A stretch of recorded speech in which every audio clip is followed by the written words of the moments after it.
नमस्कार, मैं दीपक शर्मा और मेरे YouTube मंच पर आपका स्वागत। दोस्तों, अगर बुनियाद कमज़ोर हो, नींव कमज़ोर हो, तो उसके ऊपर जितनी भी मजबूत इमारत खड़ी कर दी जाए, उसका गिरना तय होता है।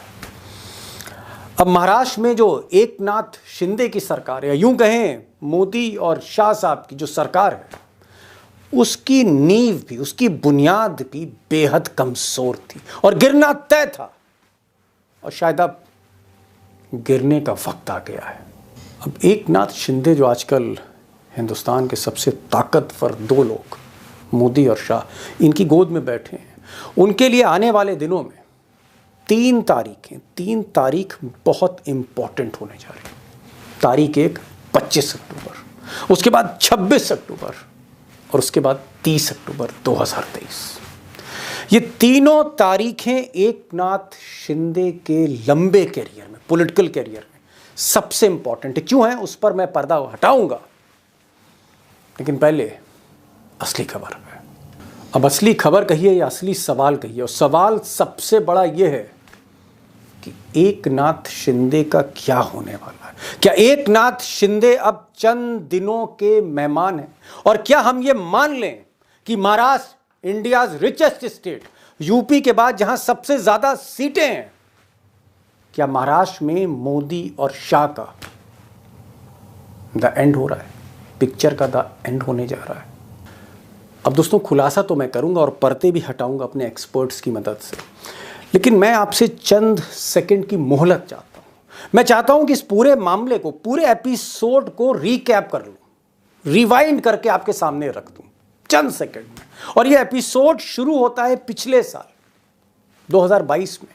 तारीख थी 30 जून, जिस दिन एकनाथ शिंदे का राज तिलक हुआ। अब राज तिलक तो हो गया, लेकिन राज तिलक से पहले वो कई गलतियां कर गए। जिस तरह से उन्होंने पार्टी तोड़ी, जिस तरह से ईडी का ऑपरेशन अमित शाह ने किया, मोदी ने किया, जिस तरह से बागियों को इकट्ठा किया गया होटल दर होटल के बाद, और जिस तरह से मंत्रियों को शपथ दिलाई गई, बहुत सी गलतियां हुई।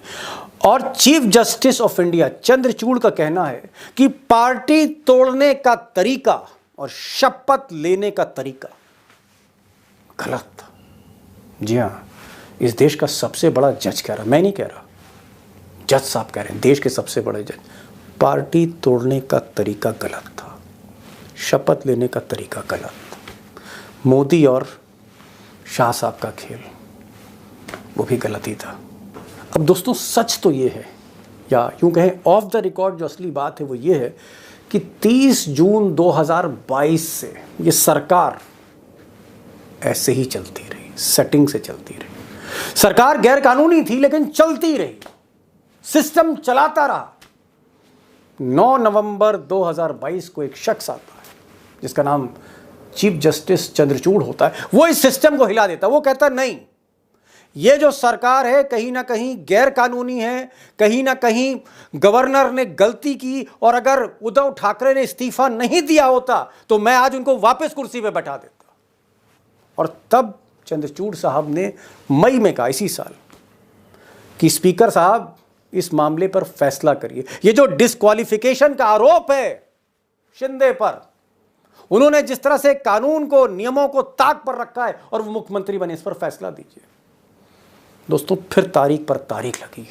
सब्र का बांध जब टूटा तो चीफ जस्टिस ने कहा कि नहीं, अब मैं आपको डेडलाइन दे रहा हूं, और इस डेडलाइन के मुताबिक आप 30 अक्टूबर तक फैसला लेंगे शिंदे पर। और इसीलिए मैंने कहा कि अब 3 तारीखें बहुत इंपॉर्टेंट हैं शिंदे के लिए। 3 डेट्स शिंदे के कैरियर में सबसे इंपॉर्टेंट है। अब दोस्तों, जो शिंदे पिछले साल 1.5 साल से बचते चले आ रहे हैं, सेटिंग से चलते चले आ रहे हैं, उन्हें अब 25 अक्टूबर को महाराष्ट्र विधानसभा के स्पीकर को दस्तावेज सौंपने होंगे अपने डिस्क्वालिफिकेशन के। वो बेगुनाह है या गुनाहगार है, ये तय होना है। और केस उनका कमज़ोर है, जैसा कि अदालत की कार्रवाई से पता लगता है। 25 अक्टूबर दस्तावेज देने, और 26 अक्टूबर से स्पीकर सुनवाई शुरू करेंगे कि शिंदे को डिस्क्वालीफाई किया जाए या ना किया जाए। और 30 अक्टूबर इसलिए इंपॉर्टेंट है क्योंकि चीफ जस्टिस साहब स्पीकर ने जो जो फैसले लिए उसका रिव्यू करेंगे 30 अक्टूबर। जो कुछ हो रहा है बहुत तेज़ी से हो रहा है। अब दोस्तों, अगर चंद्रचूड़ साहब की अदालत में जो कार्रवाई हो रही थी शिंदे के मामले को लेकर, उसको अगर हम गौर से सुने और समझें तो एक बात साफ है कि शिंदे की सरकार बेहद कमज़ोर है, उसकी बुनियाद बेहद कमज़ोर है। बहुत से गैरकानूनी तरीके से वहाँ काम हुए हैं, आप कह सकते हैं बैसाखियों पे चल रही है। और ये सरकार अगर फैसला लिया स्पीकर ने तो चांसेस हैं कि शिंदे की सरकार गिर जाएगी, शिंदे कुर्सी से उतार दिए जाएंगे। अब अगर शिंदे कुर्सी से उतरते हैं, शिंदे जाते हैं, तो जैसा कि मेरे सूत्र बता रहे हैं कि अमित शाह और मोदी, उनका माइंड ये कहता है, उनकी जो पॉलिटिक्स है वो ये कहती है कि यहाँ पर विधानसभा भंग करा दो, अजीत पवार को शिंदे की जगह मुख्यमंत्री मत बनाओ। इसलिए मत बनाओ क्योंकि अजीत पवार पर अब मोदी जी को भरोसा नहीं है। तो हो सकता है कि महाराष्ट्र में सरकार चली जाए, महाराष्ट्र की विधानसभा भंग हो जाए। अब अगर ऐसा होता है तो कहीं ना कहीं भाजपा पर एक बहुत गहरा संकट है, भाजपा की को क्रेडिबिलिटी का संकट है, साख का संकट है, और कहीं ना कहीं जो पब्लिक सिंपैथी है वो फिर शरद पवार के साथ होगी, उद्धव ठाकरे के साथ होगी। क्योंकि शिंदे की सरकार जब जाएगी तो दीवार पर एक इबारत बहुत क्लियर होगी कि ये सरकार गैर कानूनी थी, ये सरकार गलत थी। एडवांटेज उद्धव ठाकरे, शरद पवार। आप कह सकते हैं कि महाराष्ट्र में जो 48 सीटें लोकसभा की, उत्तर प्रदेश के बाद सबसे ज़्यादा सीटें, ये 48 सीटें जो मोदी जी ने दोनों बार 2014 और 2019 में थोक के भाव जीती महाराष्ट्र में, 41 सीट्स जीती 14 में, 41 सीट्स जीती 19 में। जहां से थोक की भाव सीटें जीती वहीं मोदी सबसे कमज़ोर ज़मीन पर खड़े।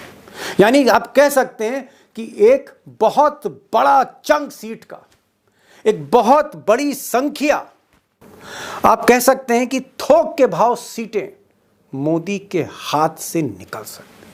और अगर 48 सीटें खटाई में पड़ती हैं महाराष्ट्र में मोदी जी की, अगर वो 10 जीतते हैं, 12 जीतते हैं, 14 जीतते हैं, सवाल है कि फिर 2024 में फाइनल का क्या होगा। अगर महाराष्ट्र ही कमज़ोर पड़ जाए तो फिर मोदी जी का 24 में क्या होगा।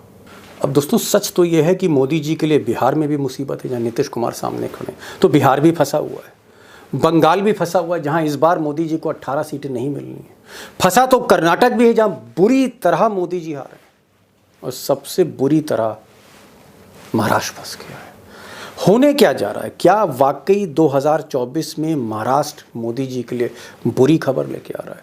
क्या द एंड जो है वो महाराष्ट्र से ही शुरू हो रहा है? एक बार एक्सपर्ट से सेकंड ओपिनियन जानते हैं, और मैं इसलिए कह रहा हूं कि ये सवाल इसलिए इम्पॉर्टेंट है 2024 को लेकर, क्योंकि यहीं पर कहीं ना कहीं मोदी मात खा सकते हैं।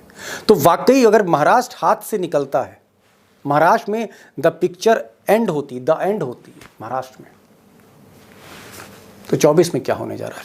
हम सीधे चलेंगे एक्सपर्ट के पास, और आज 3 एक्सपर्ट हैं। जावेद अंसारी हैं, 40-45 साल का तजुर्बा है, पॉलिटिकल एडिटर रहे कई बड़े अखबारों में, वो होंगे हमारे साथ। मुंबई से सुधीर सूर्यवंशी होंगे, पल पल की जो जानकारी देते रहते हैं, ब्रेकिंग न्यूज़ देते हैं महाराष्ट्र से, मुंबई से, वो हमारे साथ होंगे। और हमारे साथ प्रोफेसर रविकांत होंगे, एक ओवरऑल पर्सपेक्टिव कि कहाँ गच्चा खा गए मोदी, कहाँ गलती कर गए अमित शाह। और ये सब कुछ जानना इसलिए ज़रूरी है क्योंकि कहीं ना कहीं ये पिक्चर 2024 की बड़ी पिक्चर बता रही है, जाहिर कर रही है। सुधीर जी, पहला सवाल कि क्या 26 तारीख को, 26 अक्टूबर को, कुछ दिन बाद हम ये मान लें कि एकनाथ शिंदे की उल्टी गिनती शुरू हो रही है? अंग्रेजी में काउंटडाउन कहते हैं। दीपक जी, बिल्कुल, countdown has already, it has already begun. और दूसरी बात है, हम अंग्रेजी में कहते हैं कि टाइटनिंग द ग्रिप। जैसे आदमी का कोई एक फंदा रहता है, जैसे वो टाइट होते जाता है, वैसे वैसे फंदा कसता जा रहा है। हाँ, तो वैसी सिचुएशन महाराष्ट्र के पॉलिटिक्स में अभी है। महाराष्ट्र की पॉलिटिक्स एक रोलर कोस्टर की तरह है। कभी बहुत ही अप्स एंड डाउन महाराष्ट्र ने और पूरे इंडिया ने 2019 के बाद में देखे हैं। यही जो सेना के जो एमएलए है, उनके डिस्क्वालिफिकेशन पिटीशन के बारे में भी मई में सुप्रीम कोर्ट ने रिजल्ट दिया था, ऑर्डर पास किया था। उसके बाद में जो महाराष्ट्र के सदन के जो स्पीकर है राहुल नार्वेकर जी, उनमें काफी डिले कर रहे थे। उसके बाद में शिवसेना उद्धव ठाकरे गुट सुप्रीम कोर्ट में गए, बाद में कोर्ट ने काफी फटकारे लगाए। बाद में अभी नार्वेकर जी बोल रहे हैं कि ये जो डिले हो रहा है वो उद्धव ठाकरे गुट की वजह से हो रहा है, लेकिन उनके बाद में उन्होंने अभी एक डेडलाइन भी फिक्स कर दी है शिंदे गुट के लिए कि 20। अच्छा, डेडलाइन फिक्स हो गई है। हाँ, आपका कहना है डेडलाइन फिक्स हो चुकी, यानी अब जो जिन तारीखों को आगे बढ़ाया जा रहा था लगातार, वो आखिरकार वो तारीख का आखिरी दिन आ गया है। क्या आपको लगता है कि, मैं बहुत ही लेमैन आपसे क्वेश्चन कर रहा हूं और वैसा जवाब भी चाहता हूं कि महाराष्ट्र के बाहर जो हमारे दोस्त हैं वो समझे, क्या 26 तारीख को शिंदे को डिस्क्वालीफाई करने पर मोहर लग सकती? क्या आपको लगता है कि शिंदे का केस बहुत कमजोर है, और अगर न्याय के हिसाब से, लॉ के हिसाब से, अकॉर्डिंग टू लॉ, चाहे कोई भी जजमेंट दे, चाहे चंद्रचूड़ दें, चाहे महाराष्ट्र विधानसभा के स्पीकर दें, तलवार गिरनी ही गिरनी है शिंदे की कुर्सी पर? दीपक जी, शिंदे जी का केस कमजोर है, इसलिए इतने महीने से टालटाल हो रही थी। केस कमजोर न होता तो उसी दिन सुप्रीम कोर्ट का जो ऑर्डर है उसी महीने के इर्द गिर्द निपटा जा सकता था। एक केस डिस्क्वालिफिकेशन होना ही उसका कोई ऑप्शन ही नहीं है। दूसरा कोई मेरे ख्याल से रेस्क्यू के लिए कोई रास्ता ही नहीं है।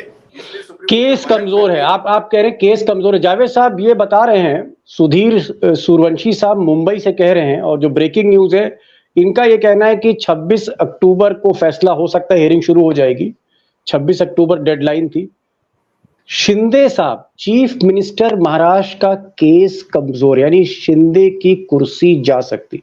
आपको क्या लगता है जावेद साहब, शिंदे की कुर्सी जाने का यह मतलब है कि एक और तमाचा बीजेपी को, एक और झटका 440 वोल्ट का मोदी को, शाह को? जावेद साहब 100%, क्योंकि देखिए पिछली बार 2019 के चुनाव में शिवसेना के साथ लड़के इन्होंने इनको बड़ी भारी संख्या में सीट्स मिली थी। 48 सीटें हैं महाराष्ट्र, 48 में से 41, 41, 48 में से 41 सीटें मिली। लोकसभा की बात करो जी, मैं वही लोकसभा की बात कर रहा हूं। अब जब ये शिवसेना अलग हो गई है, इनमें दरार पड़ गई है, ये और बीजेपी अगर वहां सत्ता में ये इनकी सरकार नहीं रही शिंदे की वहां, तो 2024 के चुनाव में फिर इनको बड़ी दिक्कत का सामना करना पड़ेगा। एड़ी चोटी का जोर लगाना पड़ेगा।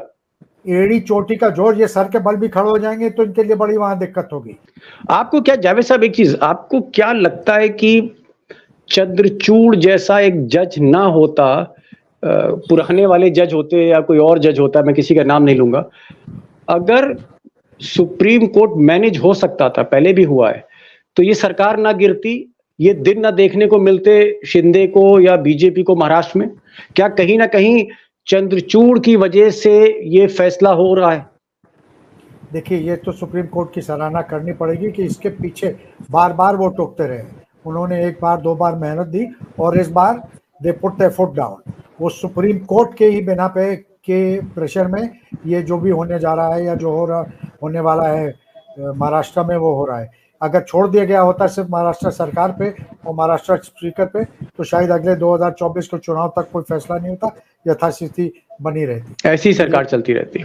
जी प्रोफेसर साहब, आप तो हिंदुस्तान की राजनीति देखते रहते हैं और अमित शाह और मोदी पर तो आप ग्रंथ लिख सकते हैं। मैं ये जानना चाह रहा था कि भाई, जहां चाणक्य हो, जिस प्रधानमंत्री के पास चाणक्य जैसा एक गृह मंत्री हो, वो चाणक्य महाराष्ट्र में मात कैसे खा गया? ये गच्चा कैसे खा गए?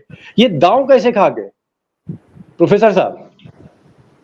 दीपक जी, दिनकर की दो पंक्तियां हैं कि जब नाश मनुज पर छाता है पहले विवेक मर जाता है। ये जो सत्ता का नशा है, सत्ता का जो अहंकार है, उसी से वो ऑपरेशन लोटस चल रहा था।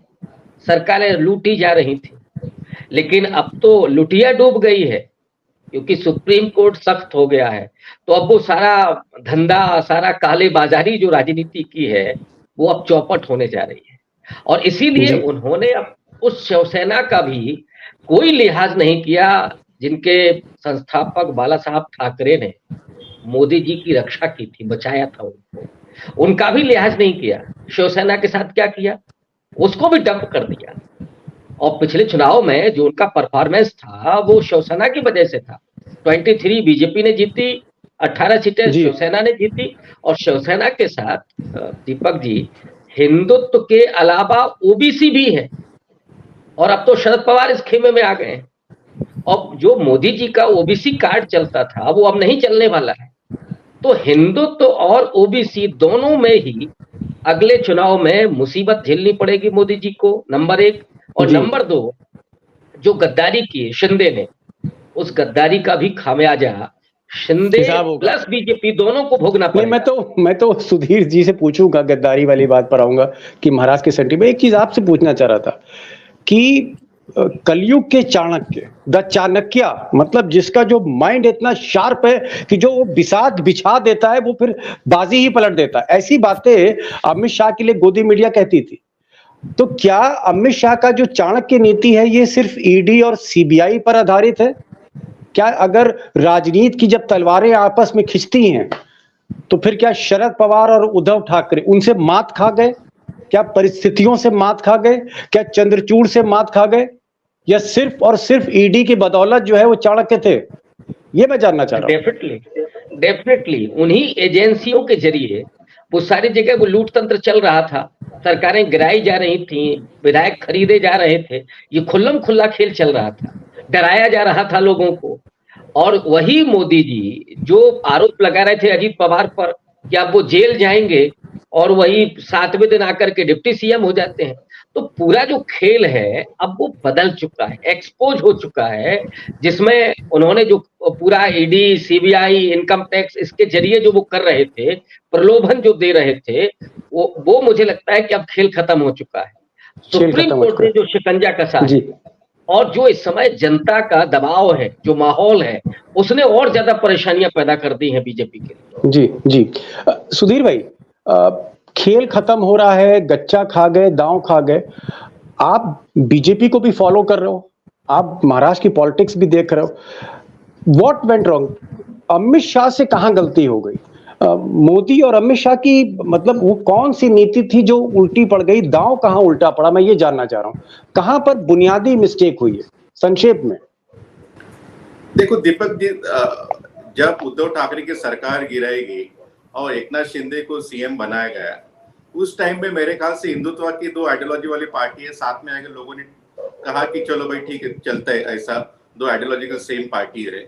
लेकिन जिस अजित पवार के ऊपर प्राइम मिनिस्टर नरेंद्र मोदी जी ने भोपाल में बहुत बड़े एलिगेशंस किए थे सिंचाई घोटाला और महाराष्ट्र स्टेट बैंक के घोटाले के बारे में, वही अजित पवार दूसरे दिन उन्होंने शपथ ली, तो उसकी वजह से ना ही कॉमन पब्लिक बल्कि बीजेपी का जो हार्डकोर आरएसएस का जो वोटर है, जो बेस है, जो कार्यकर्ता है, वो डिस्टर्ब हो गया। तो उनको लगा है कि ये कोई ना खाऊंगा ना खाने वाली लड़ाई है, ये सिर्फ मेरे ख्याल से सत्य की लड़ाई, उनको भी समझ में आ गया महाराष्ट्र में। जी जी जी जावेद साहब, आपको क्या लगता है कि मोदी और अमित शाह ने जो भी उन्होंने फैसले लिए, जिस तरह से महाराष्ट्र में सरकार तो अपनी बना ली, ये बात सही है कि उद्धव ठाकरे और शरद पवार जो एक सीमेंट की तरह उन्होंने एक अपना एक कोलिशन बनाया था कांग्रेस के साथ, उसको तोड़ा, उन्होंने तोड़ा, ये बात सच है। लेकिन वो सरकार भी चला नहीं पाए। और अगर हम ब्रॉडर सेंस में देखें तो कर्नाटक में यही अमित शाह और मोदी ने सबसे पहले ईडी और इनकम टैक्स की मदद से सरकार गिराई थी, तोड़ी थी, और अपनी सरकार कर्नाटक में स्थापित करी थी और बुरी तरह हार गए कर्नाटक में। हम मध्य प्रदेश में देख रहे हैं कि मध्य प्रदेश में भी दोबारा शिवराज सिंह चौहान को लाया गया, कमलनाथ की सरकार गिराई गई, वहां भी सरकारी एजेंसियों का प्रयोग हुआ, वहां पर दुरुपयोग हुआ। आपको लगता है कि ये जो ईडी और सीबीआई से विधायक तोड़ने का जो खेल चल रहा था, ये बूमरैंग हुआ है? इस तरह की पॉलिटिक्स, तोड़ फोड़ की, छापों की, ये पब्लिक स्वीकार नहीं करती, जनता को ये पसंद नहीं है, और ये मैंडेट से खिलवाड़ था। और क्या इसकी कीमत अब चुकानी पड़ रही है मोदी को? दीपक जी, ये जो तोड़ फोड़ की सरकार आती है ना, वो हमेशा हमेशा वो यही एंड उसका होता है, तोड़ फोड़ से ही जाती है। तोड़ फोड़ से नहीं, उसको फिर जनता बाहर कर देती है। ये सब्स्टिट्यूट नहीं है, जनता के मत का सब्स्टिट्यूट नहीं है। जो जनता से वोट लेके जनता उस आधार पे आती मैंडेट लेके, ये उसका सब्स्टिट्यूट नहीं है। और कभी भी तो आप फौरी तौर पर सक्सीड कर दे सकते हैं, लेकिन इन द लॉन्ग रन ज्यादातर जगहों पे ये वहां मुंह की खानी पड़ती है। नहीं तो ये बात फिर अमित शाह ने क्यों नहीं सोची या मोदी जी ने क्यों नहीं सोची कि अगर इतिहास साक्षी है कि जी सबसे पहले उनको हिसाब किताब, उनको उद्धव ठाकरे को सबक सिखाना था। उनको ऐसा कैसे हो सकता है साहब कि हिंदुस्तान के बादशाह के खिलाफ आप अपनी आवाज उठा दें, आप हिंदुस्तान के चाणक्य के खिलाफ खड़े हो जाएं, आप आंख से आंख मिला के बात करने की जरूरत करें। आप ऐसा करेंगे तो खामियाजा भुगतना पड़ेगा। हमारे पास अंतर है, तंत्र है, ईबीआई है, सीबीआई है, ईडी है, सब है, हम इस्तेमाल कर देंगे। तो फौरी तौर पे तो आप कर सकते हैं जोर जबरदस्ती से, लेकिन अल्टीमेटली जब जनता पे बात आती है तो जिसके पास आधार होता है उसी की जय जयकार होती है, और दूध का दूध और पानी का पानी हो रहा है। प्रोफेसर साहब, आपको क्या लगता है कि जैसे कर्नाटक अगर हम देखें तो वहां डीके शिव कुमार, जिनको साउथ का कांग्रेस का चाणक्य कहा जाता है, अमित शाह कहा जाता है कांग्रेस का, डीके शिव कुमार को पसंद नहीं करते थे, मोदी जी भी पसंद नहीं करते थे उनकी पॉलिटिक्स को, अमित शाह भी पसंद नहीं करते। तो डीके शिव कुमार से कहीं ना कहीं 36 का आंकड़ा था, छापे पड़े, जेल भी भेजा। और महाराष्ट्र में उद्धव ठाकरे रास नहीं आए पहले दिन से मोदी और अमित शाह के साथ उनकी बॉडी लैंग्वेज जो उद्धव ठाकरे की थी राइट फ्रॉम 2014, वो खटपट होता रहा। क्या ईगो के टकराव में, क्या अहम के टकराव में सरकारें गिरा दी जाती हैं? भले ही हमको ये पता हो, जैसा जावेद साहब कह रहे हैं, कि इसका लॉन्ग टर्म में इसका जो परिणाम होता है उल्टा होता है, तो क्या आप मानेंगे कि ये एक तरह से अपने हाथ जला लिए इन लोगों ने, और इनको पता था कि क्या असर होगा अमित शाह और मोदी को? हाँ, पता जरूर रहना चाहिए, क्योंकि वो शिवाजी की धरती है, डॉक्टर अंबेडकर की भी धरती है। लेकिन जो गुजरात बनाम महाराष्ट्र वाला इशू रहा है पुराना, वो फिर से सामने आ गया। और बाला साहब ठाकरे के वारिस को और उनकी पूरी पार्टी को इस तरह से चैलेंज करना उस सत्ता के अहंकार में, वो भारी पड़ जा रहा है मोदी जी को। वो भूल गए थे हम कि किसके साथ हम ये करने जा रहे हैं। तो वहां पूरे शिवसेना को आपने तोड़ा, और जो उनके बेटे हैं उद्धव ठाकरे, उनको भी किनारे लगा दिया। यहाँ पर वो अहंकार नहीं चल पाएगा, जो मुझे लगता है महाराष्ट्र की। डॉक्टर साहब क्या कहें कि जब आदमी सत्ता का दूध पीता है, सत्ता का दूध जब आप पीते हैं तो बिल्ली की तरह के आंख बंद कर लेते हैं, कुछ दिखाई नहीं देता फिर? डेफिनेटली। और ये खास करके मोदी जी और अमित शाह दोनों लोगों की ये कार्यशैली है। उन्होंने किसी को छोड़ा नहीं है, वो अपने पास लाए, इस्तेमाल किया और फेंक दिया। ये गलती उन्होंने महाराष्ट्र में कर दी। ये और दूसरे राज्य नहीं है, या दूसरे और नेता नहीं है, दूसरी और पार्टियां नहीं है जिनको आपने दबोच लिया और आपने उनको भीगी बिल्ली बना करके छोड़ दिया। यहाँ वो पैच उल्टा पड़ जा रहा है, वो दाव उल्टा पड़ जा रहा है। और इसीलिए अब आने वाले वक्त में देखिएगा कि कैसे मुकाबला करते हैं, क्योंकि शिवसेना हो या शरद पवार हो, वो जो गेम खेलने जा रहे हैं वहां पे, वो होगा गुजरात बनाम महाराष्ट्र का। शिवसेना को बड़ी बात है गुजरात। मैं इसी पे आ रहा हूँ सुधीर भाई, लास्ट राउंड ऑफ क्वेश्चंस है, लास्ट एक सवाल पूछने का वक्त ही बचा है। ये जो प्रोफेसर साहब कह रहे हैं महाराष्ट्र वर्सेस गुजरात, ये सही बात है कि पहले कई प्रोजेक्ट्स ले गए इलेक्शन, जब गुजरात इलेक्शन हो रहा था हमने देखा सेमीकंडक्टर का प्रोजेक्ट, और वो फिर एयरबस बोइंग वाला प्रोजेक्ट, कोई नागपुर से गया, कोई पुणे से गया। महाराष्ट्र के कई प्रोजेक्ट मोदी जी रातों रात गुजरात ले गए, और भी बहुत से ऐसे फैसले हुए। आपको लगता है, क्योंकि आप मुंबई में हैं, महाराष्ट्र घूमते रहते हैं, पॉलिटिकल पल्स को समझते हैं, क्या आज की तारीख में महाराष्ट्र वर्सेस गुजरात इस तरह का कोई सेंटिमेंट है आज की तारीख में? दीपक जी, ये बिल्कुल है। महाराष्ट्र और गुजरात की जो लड़ाई है अस्मिता की, ये नई लड़ाई नहीं है। छत्रपति शिवाजी के महाराज के टाइम से चली आ रही है लड़ाई है। छत्रपति शिवाजी महाराज ने सूरत की लूट की थी, एक बार नहीं 4 बार किया था।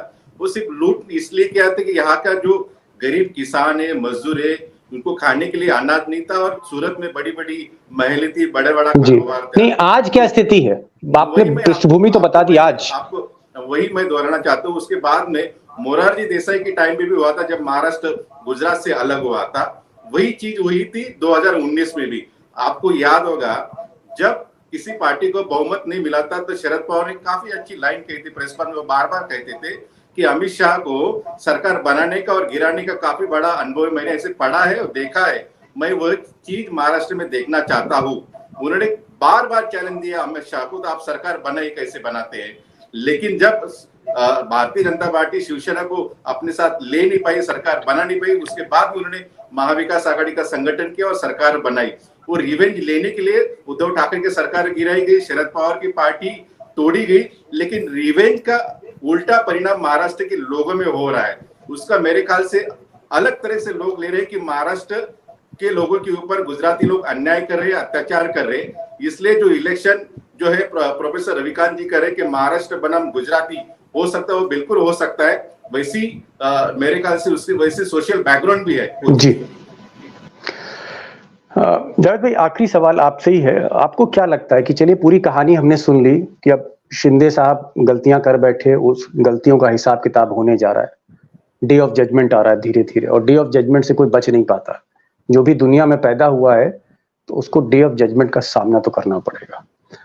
लेकिन आपको क्या लगता है 2024 में महाराष्ट्र एक बहुत बड़ी गले की हड्डी होगी, जहां से मोदी जी 40 सीटें, 41 सीटें ले गए 2014 में, 41 सीटें ले गए 2019 में, 40 सीटें माने रखती हैं। क्या महाराष्ट्र में मोदी के फैसले भारी पड़ने वाले हैं और 2024 में मोदी जी को महाराष्ट्र जो है वो सताने जा रहा है? महाराष्ट्र और बिहार दो ऐसे स्टेट हैं जहां से बिहार में 40 में से 39 सीटें थी एनडीए के पास नीतीश कुमार के साथ से, और यहाँ 41 थी 48 में से। इसकी भरपाई कोई चाणक्य जी बता दें कि ये कहाँ से होगी। हर जगह तो मैक्सिमम सीटें ही हैं। हमारे आपके स्टेट में 64 सीटें हैं, 70 दे दीजिए जी। लेकिन ये जो सीटें हैं जो इनका नुकसान होगा कहाँ होगा? तो ये लम्हों ने खता की थी, सदियों ने सजा पाई। नहीं, मैं समझ गया। आपने एक बड़ी बात कही, आपने एक चीज और दे दी। इस 41 में 41 प्लस 39 यानी 41 सीट महाराष्ट्र की, 39 सीट बिहार की, टोटल 80 हो गया। 80 सीटें फंस गई बदले की भावना में, ईडी सीबीआई के चक्कर में। अब ये कहाँ होगी? अब ये ईडी पूरा करेगी, सीबीआई पूरा करेगी, इनकम टैक्स पूरा करेगा, कौन किसके खाते में से आएगी और कहाँ से आएगी? क्योंकि हर जगह तो मैक्सिमम है। जहाँ 80 है उसमें 85 तो नहीं आ सकती, मैक्सिमम 80 ही आएंगी। तो ये कहाँ से भरपाई होगी? भरपाई कहाँ से? प्रोफेसर साहब, आखिरी सवाल आपसे है। 80 सीटों की भरपाई, 80 सीटें फंसा दी। अब 543 में अगर 272 का बहुमत है, मेजॉरिटी मार के, तो 70-80 सीटें माने रखती। इसमें तो मैंने अभी बंगाल को नहीं जोड़ा है, इसमें मैंने कर्नाटक नहीं जोड़ा है, इसमें मैंने जो मध्य भारत के कई राज्य जहां बहुत अच्छी स्थिति नहीं, वो नहीं जोड़ा, हरियाणा नहीं जोड़ा, कई राज्य नहीं जोड़े। ये जो 80 सीटें हैं जहां नुकसान हो रहा है, और भी बहुत जगह नुकसान हो रहा है, आपको क्या लगता है कि मोदी जी क्या एक बहुत मुश्किल जमीन पर खड़े हैं? क्या मोदी का रथ आपको साफ फंसता हुआ दिख रहा है? डेफिनेटली। और ये सिर्फ इन अंकों का सवाल नहीं है कि 80 सीटें फंस गई हैं, बल्कि एक नैरेटिव का सवाल है। मोदी जी 3 मुद्दों पर इंडिया अलायंस का मुकाबला करना चाहते थे: भ्रष्टाचार, तुष्टीकरण और जो उनका परिवारवाद। अब आप भ्रष्टाचार पर कैसे लड़ेंगे जब आपने अजीत पवार को शामिल किया, या जो पूरा शिंदे गुट है वो कैसे आया? आपका एक नैरेटिव खत्म हो गया, बाकी 2 नैरेटिव भी उस तरह से नहीं चल पा रहे। तो एक नैरेटिव खड़गे ने खत्म कर दिया, परिवारवाद। बिल्कुल, राहुल गांधी ने वो खत्म कर दिया उनका खेल। अब बचा तुष्टीकरण का, तो उसे जाति जनगणना ने खत्म कर दिया। तो तीनों तो नैरेटिव ध्वस्त हो गए नरेंद्र मोदी के। और बड़े जो स्टेट्स हैं वो बीजेपी के खिलाफ जाते हुए दिखाई दे रहे हैं। उत्तर प्रदेश में भले ही अभी जो लड़ाई चल रही है वो माना जा रहा है कि बीजेपी को इससे फायदा होगा, लेकिन मैं इसको दूसरे एंगल से देखता हूँ। महाराष्ट्र एक बड़ा स्टेट है, दूसरे नंबर का स्टेट है। बिहार में आप देख लीजिए, बंगाल की आपने बात की, कर्नाटक की बात की, बचा क्या है मोदी जी के पास? वो 26 सीटों वाला गुजरात, क्या उसके बलबूते वो चुनाव मैदान में जाएंगे? तो अब तो स्थिति यह है कि 200 अगर वो क्रॉस कर जाए तो बहुत बड़ी बात होगी इस लोकसभा चुनाव में। आपका नैरेटिव खत्म हो गया, तो आप कैसे लड़ेंगे? और उसमें भी हिंदुत्व की एक बड़ी ताकत आपके अगेंस्ट खड़ी हो, और वो ये कह रही हो कि असली हिंदू धर्म क्या है, उस पे आप कैसे चुनाव लड़ेंगे? और ओबीसी कार्ड तो चल ही रहा है इंडिया अलायंस का। डॉक्टर साहब कहीं आपकी बातें जो है ना एक एक करके जो आपने तर्क दे के चाणक्य वाकई ना सुन ले, आप सोने नहीं देंगे मुझे लग रहा है। और एक बात जो निकल कर आ रही है आप तीनों से कि जैसे सुधीर जी ने बताया महाराष्ट्र वर्सेस गुजरात सेंटीमेंट है, जावेद साहब कह रहे हैं बाल पक गए रिपोर्टिंग करते करते, 45-40 साल निकल गए रिपोर्टिंग करते करते पॉलिटिकल। इनका कहना है कि साहब बड़ा मुश्किल है, ये जो सीटें फंस गई हैं इनकी भरपाई कहां से होगी, महाराष्ट्र में जो हारेंगे या बिहार में जो झटका खाएंगे वो सीटें लाएंगे कहां से। और प्रोफेसर साहब कह रहे हैं कि साहब क्या 26 सीटों वाला गुजरात ही जो है नाव पार कराएगा। बहुत से ऐसे सवाल हैं। और मैंने अभी ओबीसी की बात नहीं करी, मैंने और बहुत से एंटी इनकम्बेंसी की बात नहीं करी, जहां जहां डबल इंजन की सरकार है, डबल एंटी इनकम्बेंसी। तो बहुत सी दुश्वारियां हैं, उन दुश्वारियों के बीच में कहीं ना कहीं दलदल में रथ फंसता जा रहा है। और जो प्रोफेसर साहब ने कहा कि क्या 200 पार कर पाएंगे नरेंद्र मोदी इस बार 24 में, ये बहुत से बड़े सवाल हैं। और मुझे लगता है कि 26 तारीख का हमको इंतजार होगा। और मैं दोस्तों से कहूंगा कि 26 तारीख को हम जरूर अपडेट करेंगे। 26 अक्टूबर एक इंपॉर्टेंट डेट है जहां तक हिंदुस्तान की सियासत की बात है। आप तीनों मेहमान आए, तीनों अपनी अपनी फील्ड के माहिर हैं, आपने समय निकाला, खुलकर बात करी। और सबसे बड़ा मैं सलाम इसलिए करूंगा, आज के दौर पे कैमरे पर खुलकर बोलना, दिल की बात कहना, ये बड़ी बात है। तो so nice of you joining this program. Thank you so much, sir.